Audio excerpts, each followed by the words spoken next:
When you grow old, 8 types of people you should not help. As we grow older, life presents us with a unique opportunity to reflect on what truly matters. Our time, energy, and peace of mind become more precious than ever. For seniors in their golden years, it's essential to focus on what enriches your life and avoid what drains it.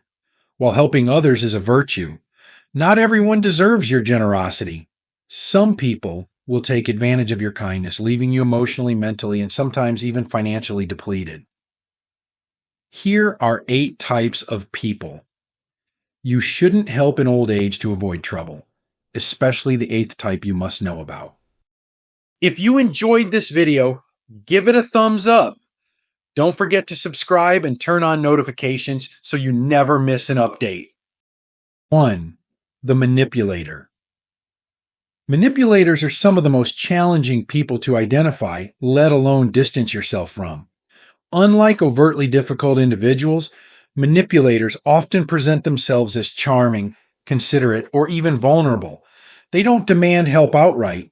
Instead, they subtly weave guilt, obligation, and emotional cues into their requests, making you feel as though saying no would be an act of cruelty. But behind their facade lies a calculated intent to use your kindness as a tool for their own gain. For older adults, manipulators can be particularly insidious. They may appeal to your nurturing instincts or reference the bond you share, making their requests feel personal and urgent. Perhaps they suggest that they have no one else to turn to, or imply that you owe them support because of a past favor or family tie. Their tactics are often so subtle that you may not even realize you've been manipulated until you're already entangled in their web. Helping a manipulator doesn't feel like generosity. It feels like surrender. Over time, their demands grow, their gratitude fades, and your sense of autonomy diminishes. The joy of helping others is replaced by a heavy burden of obligation, and you may find yourself questioning how you became so deeply involved in their problems. What's worse, manipulators rarely stop once they've succeeded in gaining your support. They often return with new needs, each request more pressing than the last, until you feel drained and resentful. Recognizing a manipulator requires a keen sense of self-awareness. Ask yourself, are their requests reasonable? Do they express genuine gratitude? Do you feel uplifted after helping them, or does their involvement leave you feeling depleted? If you notice a pattern of guilt-based persuasion or one-sided interactions, it's time to reevaluate the relationship. Setting boundaries with manipulators is not selfish, it's self-preservation. You have spent decades building a life filled with wisdom, experiences, and meaningful relationships. Protecting your peace doesn't mean closing yourself off from helping others. It means ensuring that your kindness is not exploited. Saying no to a manipulator is not an act of cruelty. It's a declaration of self-respect. As you navigate your later years, let your generosity flow toward those who appreciate it and who genuinely seek your guidance. Reserve your energy for people who value your presence, not those who see it as a means to an end. The manipulator's web is designed to ensnare, but with the clarity of age, you can step back and reclaim your freedom, preserving the joy and serenity that define this stage of life. 2. The Perpetual Victim. As you age, life teaches you the value of resilience, the ability to navigate challenges with grace and wisdom. Yet, not everyone embraces this lesson. The perpetual victim is a person trapped in a cycle of self-pity and helplessness, unable or unwilling to break free. These individuals present themselves as overwhelmed by life's difficulties, but behind their tales of woe lies an unwillingness to take responsibility for their choices. Instead of seeking solutions, they become dependent on the empathy of others to sustain their narrative of misfortune. When you offer a hand to a perpetual victim, it may feel like the right thing to do. After all, your years of experience and compassion make you inclined to guide and support those in need. However, with these individuals, your kindness often turns into a lifeline for their dysfunction. They don't want solutions, they want sympathy. They want someone to confirm their belief that the world is against them and that their struggles are beyond their control. This dynamic can become draining, especially for seniors who value peace and stability. At a time in your life when your energy should be spent cherishing meaningful connections and enjoying the fruits of your wisdom, the perpetual victim can pull you into their endless spiral of crises. They may call you repeatedly to share their latest setback, drawing you into their emotional drama and leaving you feeling exhausted and powerless to help. It's important to recognize that helping someone who refuses to help themselves isn't true assistance, it's enabling. By constantly stepping in to save the perpetual victim, you rob them of the opportunity to take control of their life and grow stronger. Instead of solving their problems, you become a crutch, and they remain stuck in the same destructive patterns. Letting go of the need to fix these individuals can be difficult, especially for someone with a caring heart. But remember, your compassion is a precious gift, and not everyone is ready or deserving of it. Helping someone requires a willingness on their part to take ownership of their challenges. Without that, your efforts are not only wasted, but may even perpetuate their unhealthy behaviors. When you encounter a perpetual victim, offer your wisdom sparingly and with boundaries. Share advice if they ask for it, but don't allow their problems to consume your time and emotional energy. Ultimately, you are not responsible for fixing their life. Your role, if any, is to inspire and encourage, not to be their permanent rescuer. As you grow older, you've earned the right to prioritize your own well-being. Protect your peace by recognizing when your help is constructive and when it's being taken for granted. The perpetual victim will always have a reason to call for your support, but it's up to you to decide whether to answer.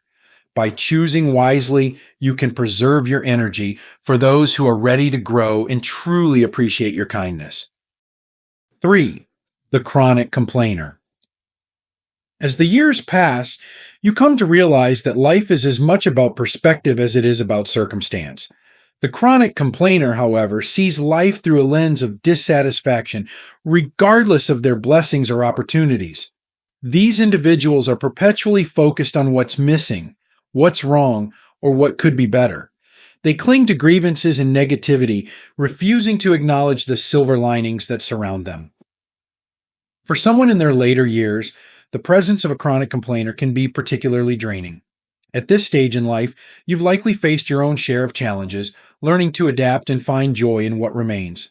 Your resilience is a hard-earned treasure, yet the chronic complainer often seeks to erode it, pulling you into their vortex of pessimism. Their complaints might be trivial or profound, but they are rarely accompanied by a desire to find solutions. Instead, they use their dissatisfaction as a means to command attention and emotional labor. When you extend a helping hand to a chronic complainer, it rarely brings the sense of fulfillment you might hope for. No matter how much you do for them, they will always find a flaw or a shortcoming in your efforts. Your genuine intentions are met not with gratitude, but with criticism, leaving you feeling unappreciated and drained. Over time, their negativity can begin to seep into your own outlook, overshadowing the peace and joy you've worked so hard to cultivate. It's essential to recognize that helping a chronic complainer doesn't heal their discontent, it fuels it. By constantly attending to their complaints, you reinforce their focus on what's wrong instead of encouraging them to see what's right.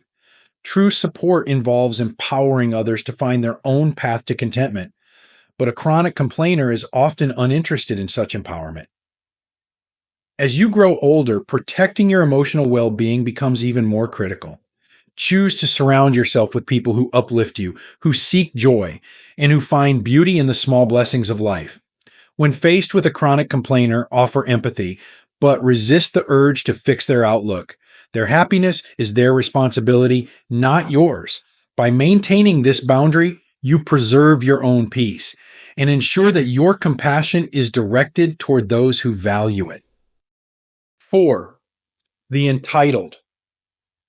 A sense of entitlement can be one of the most disheartening traits to encounter, particularly for someone who has spent a lifetime valuing hard work, gratitude, and mutual respect.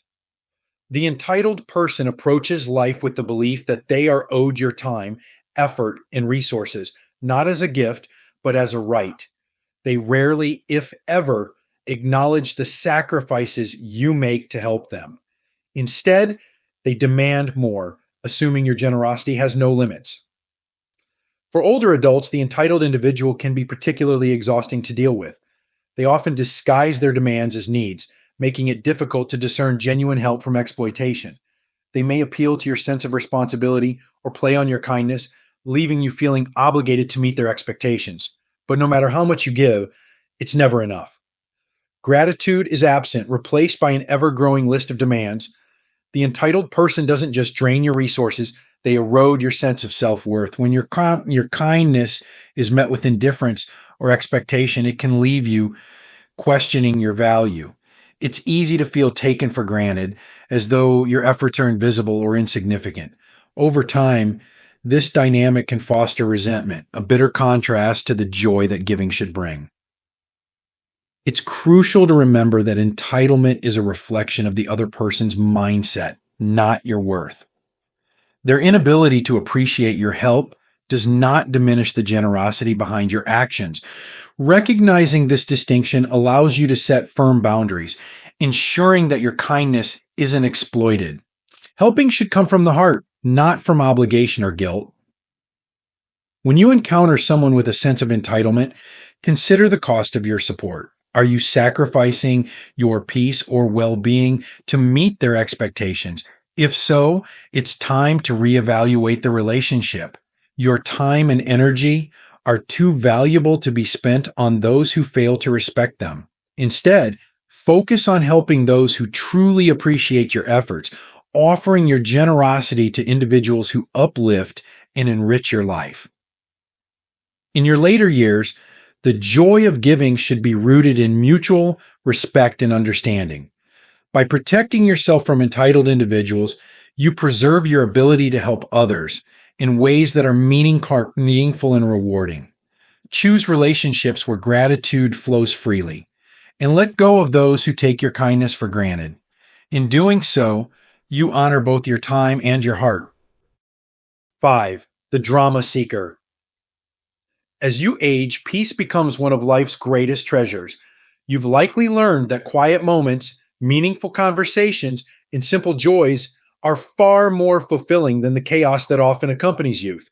Yet, some people seem to thrive on chaos. Drama seekers are those who create conflict wherever they go, stirring up trouble even in the most serene environments. For them, calm and harmony are foreign concepts. Without some sort of crisis, they feel adrift, almost as if their identity depends on the chaos they generate. Engaging with a drama seeker can feel like being swept into a storm. They might approach you with tales of personal conflict, exaggerated grievances, or situations so tangled you're left wondering how they became so complex. They make you feel like your involvement is critical, that only you can bring clarity to their mess. But their problems aren't puzzles to solve.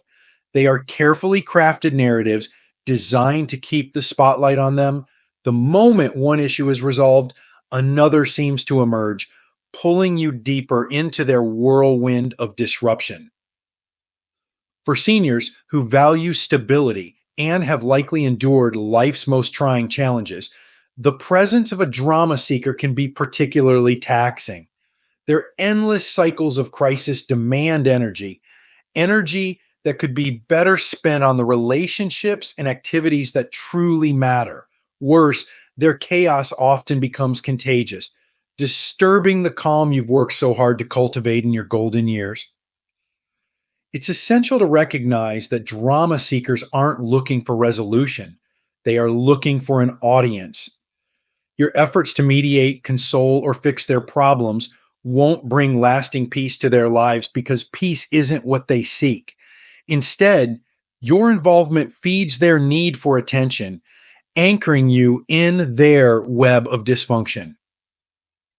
To protect yourself, you must learn to step back, offer brief words of encouragement or advice, but don't allow their drama to consume your time or emotions. Let them know you care, but also make it clear that you won't participate in cycles of conflict. This boundary isn't just for your sake, it's a way of signaling that their behavior won't achieve the attention they desire. In the quiet wisdom of your later years, embrace the serenity you've earned and let the drama seekers find their stage elsewhere. 6. The Opportunist. As you grow older, you've likely encountered your fair share of smooth talkers, people who know exactly what to say to draw you in, make you feel special, and convince you that their cause is worth your time. The opportunist is a master of this art. They don't present themselves as someone in need. Instead, they paint a picture of grand possibilities and mutual benefits. They'll make you believe that by helping them, you're becoming part of something larger, something extraordinary. But beneath the charm lies a stark truth. They're only here for what they can gain, and once they have it, they'll vanish without a second thought. The opportunist sees relationships as transactions. They focus on what you can provide, whether it's time, advice, connections, or resources. They'll tell you what you want to hear, creating an illusion of shared dreams or goals. Yet, when the time comes for them to deliver on their promises, they fall silent, leaving you to wonder how you got caught in their game. For seniors who have a wealth of experience and often serve as trusted advisors or supporters, opportunists can be particularly dangerous. They know how to exploit your generosity and make you feel like your involvement is essential. The betrayal of an opportunist stings deeply, especially when you've invested your energy and hopes in their vision. Their abrupt departure leaves not just a void, but also a sense of being used. It's not just the time or resources lost, it's the erosion of trust, the feeling that your good intentions were taken for granted. And in your later years, when your energy is precious and your focus shifts to meaningful connections, the opportunist selfishness can feel particularly jarring. To guard against opportunists, trust your instincts. Watch for patterns. Do they reach out only when they need something? Are their promises followed by actions, or are they merely words? True relationships, whether personal or professional, are built on mutual respect and reciprocity. By recognizing the opportunist early, you can preserve your resources for those who genuinely value and respect you. Your wisdom and generosity are gifts, and they deserve to be shared with people who honor them, not those who see you as a stepping stone to their next goal. 7. The Energy Vampire. Life, especially in your later years, should be about protecting and nurturing the energy you have left. Time becomes more precious, and so does the peace that comes with focusing on what truly matters. But some individuals, often without realizing it, act as energy vampires, draining you of your emotional and mental reserves. These people don't necessarily mean harm. They simply demand more than you can or should give. Their constant neediness, over-reliance, or overwhelming presence can leave you feeling exhausted, even after what might seem like a simple interaction. Energy vampires often disguise their demands as normal requests for help or conversation. They may call frequently to talk about minor issues, ask for your assistance with things they could handle themselves, or rely on you for validation and emotional support without offering anything in return. At first, their requests may seem reasonable, even flattering. After all, it feels good to be needed. But over time, you may notice a pattern. Every interaction leaves you feeling depleted, as though you've given a piece of yourself without receiving anything back. For seniors, this dynamic can be particularly harmful. You've spent a lifetime giving to your family, your community, and your loved ones.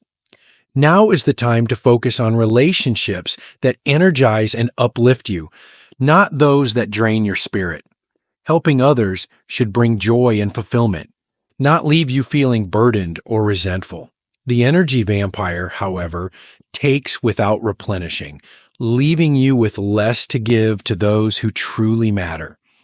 Recognizing an energy vampire means being honest about how certain relationships affect you. Do you feel lighter after speaking with them, or do you feel weighed down? Do they take time to ask about your well-being, or is the focus always on their needs? Once you identify this pattern, it's crucial to establish boundaries.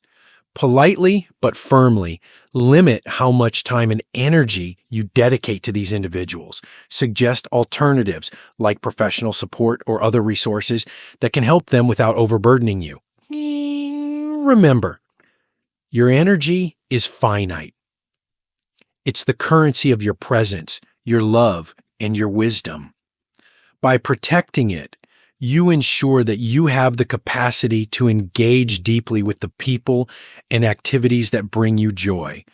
The energy vampire may not mean harm, but their constant demands are not your responsibility to fulfill.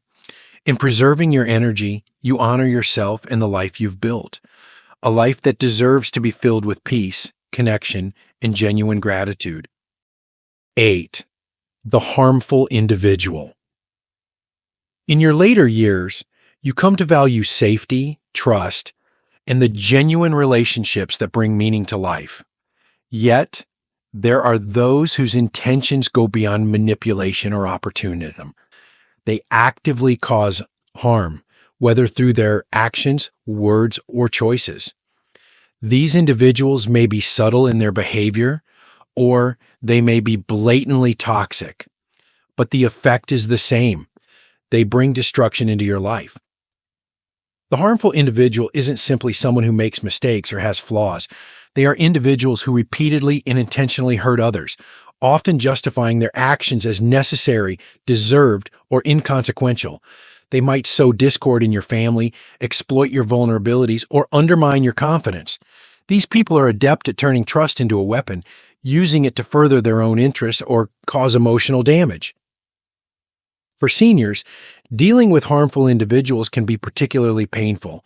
These might be people you've known for years, family members, old friends, or others you once trusted. They may take advantage of your goodwill, create conflict within your relationships, or make you feel isolated and powerless. The harm they cause isn't always direct. It might come in the form of subtle slights, gossip, or decisions made at your expense. Whatever their methods, their presence erodes the peace you've worked so hard to achieve. Engaging with harmful individuals can leave deep emotional scars. The betrayal of someone you trusted, especially at this stage of life, feels heavier than it might have in younger years. It can shake your sense of security, making you question your judgment or ability to navigate relationships. Worse, the emotional toll can affect your physical health, as prolonged stress and conflict take a toll on your body and mind. Recognizing a harmful individual requires self-awareness and courage. Pay attention to how you feel after interacting with them. Do you feel drained, anxious, or less confident? Do their words or actions create rifts between you and others? These are signs that someone may not have your best interests at heart. The most important step is to protect yourself. You've earned the right to prioritize your well-being, and that means stepping away from relationships that cause harm. This doesn't mean you have to engage in confrontation. Sometimes simply limiting contact or setting firm boundaries is enough. Surround yourself with people who respect, uplift, and support you. Life is too short to spend time with those who bring harm instead of kindness. In your golden years, every day should be an opportunity to embrace joy and peace. The harmful individual seeks to rob you of these gifts, but you have the power to say no. By removing them from your life, you make space for relationships that honor the wisdom, love, and resilience you've carried through the years. Letting go of harmful people isn't just a choice. It's a profound act of self-care and respect for the life you've built. Conclusion: protecting your peace and honoring your wisdom. In the later stages of life, your time, energy, and wisdom become your most valuable treasures. You have spent decades giving, nurturing, and supporting others, and now, more than ever, it's essential to honor yourself by choosing where to invest these precious resources. Helping others is a beautiful act, but it should not come at the expense of your peace or self-worth. The relationships you nurture in this season of life should uplift, inspire, and bring you joy, not burden you with unnecessary stress or leave you feeling drained. By recognizing the types of individuals who may misuse your kindness, you're not turning away from compassion, but rather ensuring that your help reaches those who truly value and deserve it. Life has taught you the importance of balance, and part of that balance is learning to say no when it's needed, even to those who persistently ask. Remember, true generosity stems from a place of abundance, and preserving your well-being allows you to give more meaningfully to those who genuinely appreciate your support. As you move forward, let your kindness be guided by wisdom and discernment. Surround yourself with people who bring light into your life, and give your time to causes and individuals who reflect the values and joy you hold dear. In doing so, you not only protect yourself, but also ensure that the legacy of your generosity is one of love, respect, and lasting impact. These lessons are meant to inspire you to live fully and authentically. Now, I'd love to hear from you. Take a moment to reflect and share one thing you've learned and plan to apply in your own life. Let's support each other on this journey toward embracing these truths. If you enjoyed this video, please leave a comment with 1. If not, feel free to comment with 0. Your feedback means a lot to us. Don't forget to like, share, and subscribe to our YouTube channel for more content like this. Thank you for watching, and here's to living life on your own terms.